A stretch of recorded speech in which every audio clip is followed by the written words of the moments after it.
Hello! For the next several weeks, we will talk about the specifics of the foods I eat and why. I'm sure you remember a video prior back. I'm trying to think how many months ago it was. I think I'll put the link here in this particular video. But that video talked about my daily intake, what I ate during the day. So this time, what I'm going to do for the next few weeks is just talk specifically about one part of those things that I eat. So they'll be real specific about what we're talking about. So let's first talk about the honey that I eat. I eat honey every day. I put it in hot tea or I take it straight by the teaspoon. Every now and then I'll even take a tablespoon because of some situation that's happening and I need that particular thing. So my tea, I don't put the honey in there for a sweetener. The tea is only in there, the tea is only in there. The honey is only in there for anti-inflammatory purposes, not to sweeten the tea. I am allergic to drugs that work against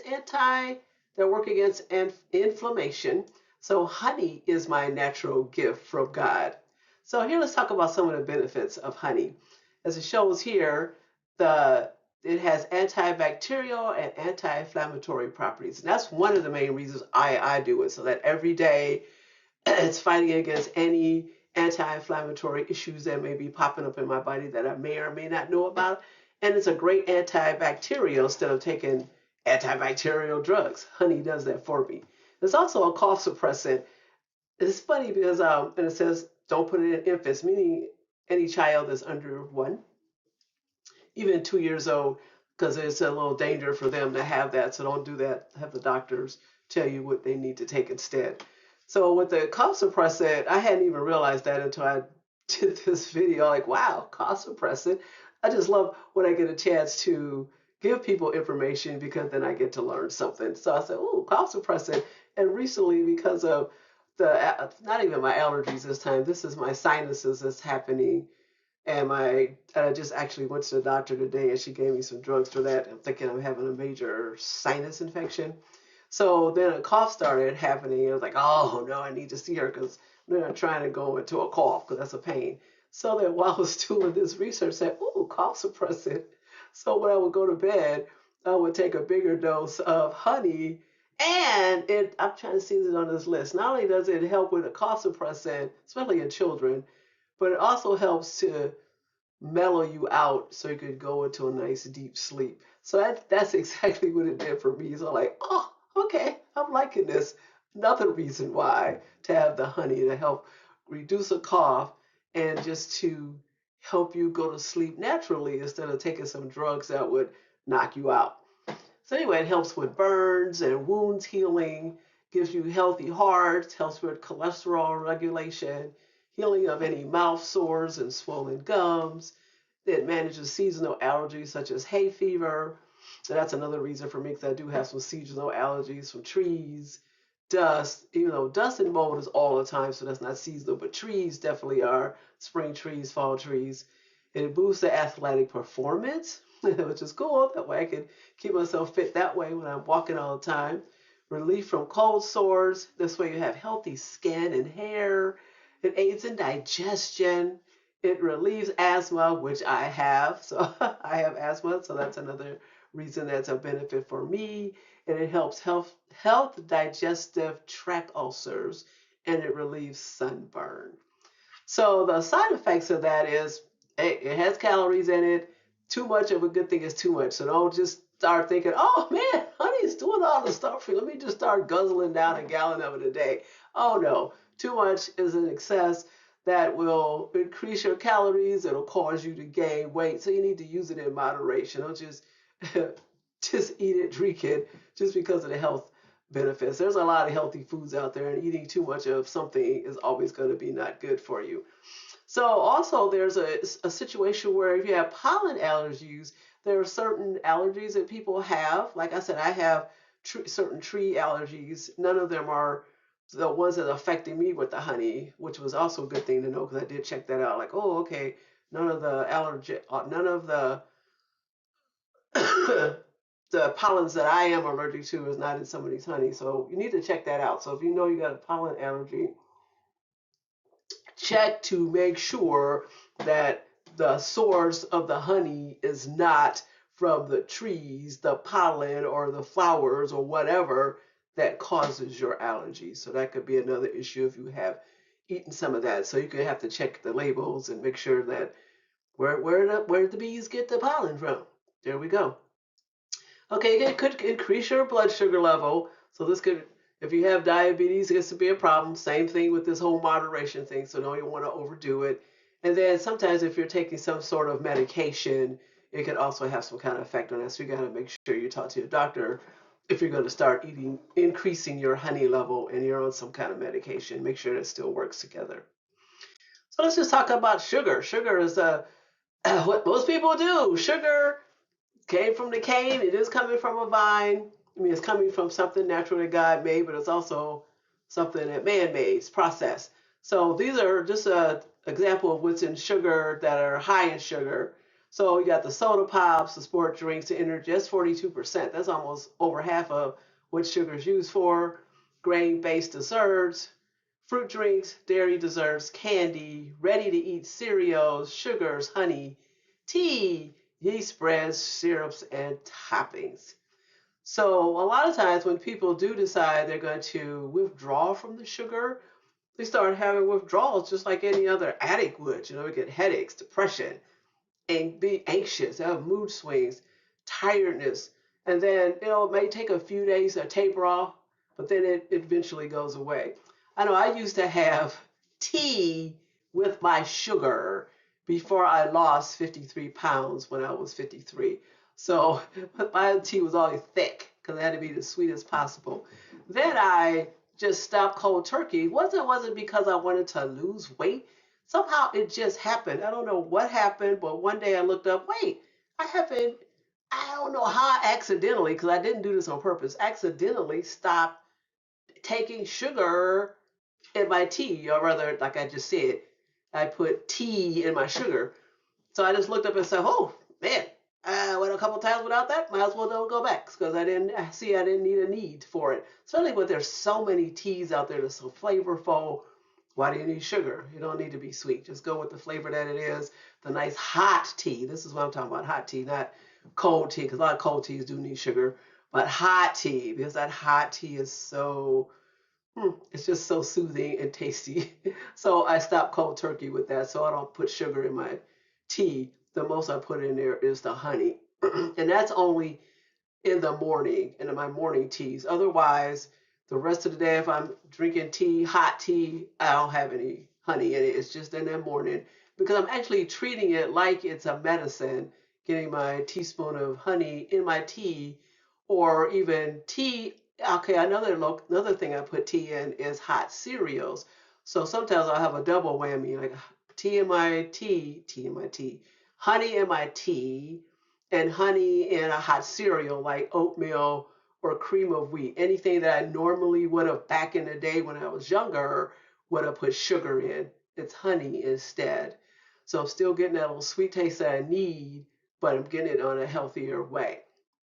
And I used to, way back in the day, you had cereals. I can't even think of what they are anymore. What I used to put sugar on, but I do remember as a young child putting sugar in my cereal, cold cereal. Can't think what they are right now. It might even be Cheerios, but I definitely don't do that now. So I can't even think. Whatever I used to put sugar on, I don't do. All those cold sugar, those cold cereals have no sugar or honey in them. I just eat them just the way they came out the box. And I don't eat that on a regular anyway, because I like my meals hot more so than a cold drink with cold milk. So anyway, but I do use sugar for baking things from scratch, such as the yeast breads they're talking about is number 9 with 2.3. So you can have a little sweet in there, but it's baked in and it's a whole different thing of taking it directly in a teaspoon on something. And I do still like my candies, especially chocolate. I love candies and whatnot, sweet stuff, but I watch that intake because I don't want to go back to the overweight girl that I used to be, eating a lot more sugar than I used to. And I don't drink pops anymore because I used to drink pop like crazy. And you can see that's the highest thing that had the highest sugar in it. And definitely, ooh, I just detest diet pops of any kind. That aftertaste is just horrible, horrible, horrible. I don't know how anybody drinks it, but I guess that's just one of those acquired tastes. But it's not an acquired taste that I want to acquire. So pop is something I rarely drink. I do drink it every now and then, but back in the day I would have drank all kinds of things like root beer and Pepsi. Pepsi was my thing, but not anymore. So it's just something that just body don't want anymore because once you stop lowering your sugar level, the body just don't need it because for one thing it never did need it. So once you start taking it back, then you'll start losing the weight. So the side effects, of course, with the sugar is weight gain, causes diabetes, inflammation. That's another thing. It causes inflammation, where the honey helps get rid of inflammation. So, what would you rather have? So anyway, it causes liver disease, increased blood pressure. It's an addiction because, yeah, sugar is definitely an addiction, and there's some major sugar withdrawal symptoms when that happens. All right, let's just move on to the sugar substitutes. All right, the benefits of those is it tastes sweeter than sugar, so you don't need that much sugar substitute to get the taste that you need. It has little or no calories. It doesn't affect any blood sugar levels, so if you're a diabetic, this might be the way to go. And then you have all these different types. I mean, you've seen them, the sweet ones, the Advent. Some of these I can't even pronounce. And some of these I'm like, wow, I didn't even know there was that many. Because I know heard of NutraSweet. I have heard of NutraSweet Equal, all these kind of sweet, Sweet and Low, Splenda, all these kind of things. So it's like, wow, there's quite a few out there. And I'm sure some of you have used those. But I don't use any of that stuff. Because if I'm going to have something that needs to have sugar in it, right now I can't think of what that is because it's every now and then. I want the real sugar from the cane because that's a little closer to when it was grown. I know some of these things are supposed to, I don't know which ones they are because I'm not really interested in that because if I want to have sugar, I want to have real sugar that is from the cane. So cane sugar. Where was I going with that? So some of these are from plants, but the bad part is a lot of them have chemicals in them. So anything that's chemically based, I don't want to have any parts of that because that's something I don't want to be in my body, changing, modifying my body in a way that I don't know yet. And there's few side effects here besides the chemicals. I was just telling you about the chemicals and the alcohols is that it flares up people that have bowel diseases, so that makes it even worse. May causes bloating, gas, and diarrhea, and then it has potential link to strokes, heart disease, and death.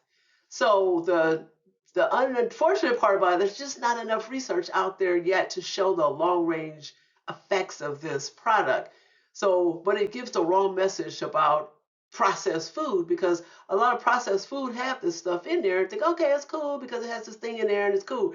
Yeah, but the processed food at the same time is not a good thing to have on a regular basis either. That's definitely something you want to have in moderation or not at all. Because for me, the closer to the vine, the better, closer to the ground that they are raised in, the better. So they are suggesting, especially the Mayo Clinic, this is just best for a short time, not for a long time kind of thing. And that's what they're saying right now.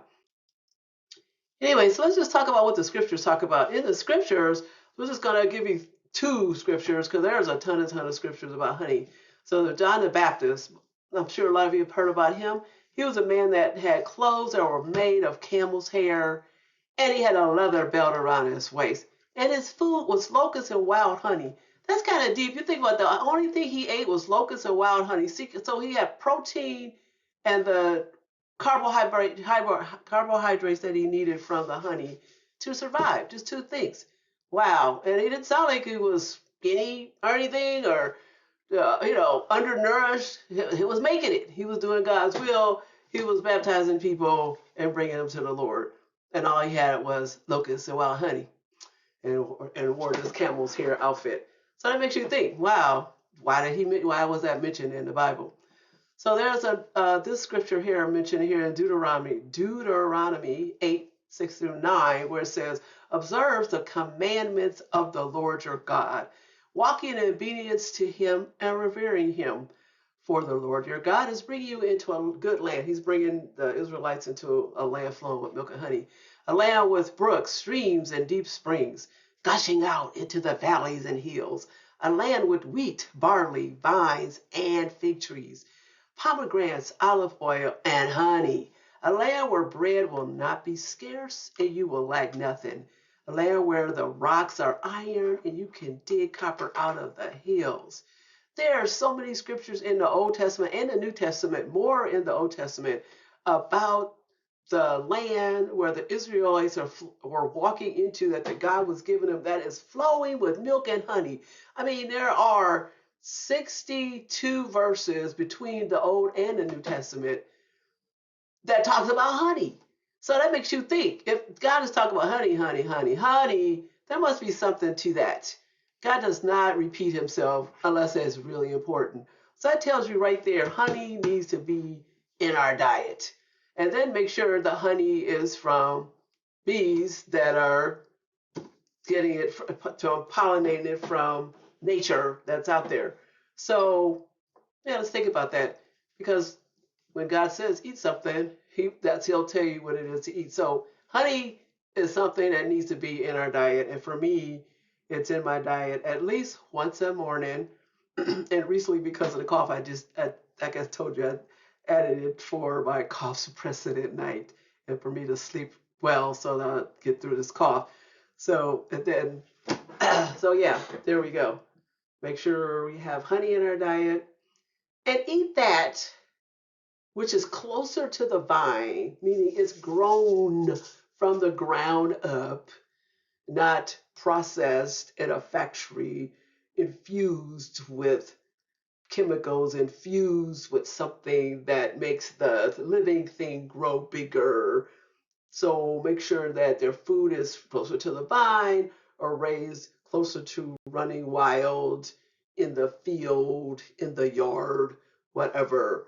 So there we go. Honey, add it to your diet.